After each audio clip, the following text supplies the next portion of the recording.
नमस्कार, हम डॉक्टर सपुंती आपके लिए ले आया हूँ न्यूज़ एंड व्यूज़। अगस्त 2025 में चीन के विदेश मंत्री वांग यी की भारत यात्रा ने अंतर्राष्ट्रीय ध्यान खींचा है। यह कोई सालों बाद हुआ जब दोनों देशों के बीच इतनी उच्च स्तरीय बातचीत हुई।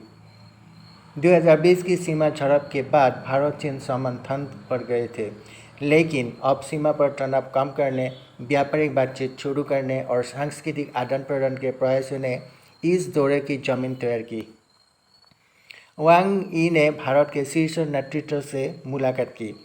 विदेश मंत्री एस जयशंकर से व्यापार, सीमा शांति और सांस्कृतिक संपर्कों पर बातचीत हुई। जयशंकर ने कहा, अंतर मत विवाद में नहीं बदलना चाहिए। राष्ट्रीय सुरक्षा सलाहकार अजित डोभाल के साथ सीमा विवाद पर अर्ली हार्वेस्ट समाधान और विशेषज्ञ समूह बनाने पर सहमति बनी।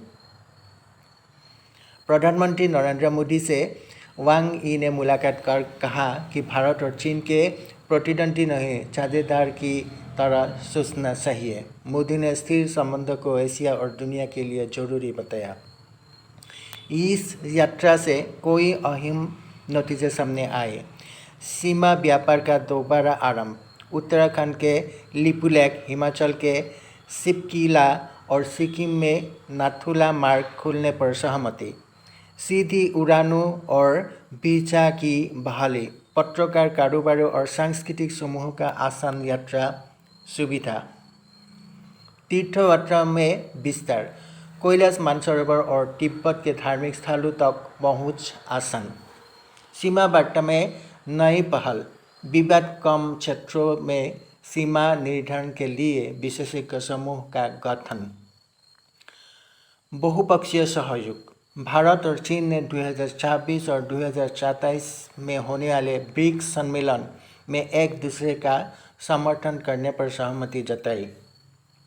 कुल मिलाकर दोनों देशों ने आपसी सम्मान, भरोसे और शांतिपूर्ण सहअस्तित्व पर आगे बढ़ाने का संदेश दिया। अमेरिका की तीव्र नीति और वैश्विक तनाव के बीच भारत और चीन का नज़दीक आना एशिया में नई शक्ति संतुलन की ओर इशारा करता है। हालांकि सीमा विवाद, दलाई लामा का मुद्दा और चीन पाकिस्तान संबंध जैसा पेचीदा विषय अभी भी अनसुलझे हैं। कुल मिलाकर वांग की ये यात्रा भारत चीन रिश्ते में एक नई शुरुआत मानी जा रही है। आगे का रास्ता आसान नहीं, लेकिन यह मुलाकात निश्चित रूप से सकारात्मक संकेत छोड़ गई है। आज के लिए इतना ही है। धन्यवाद।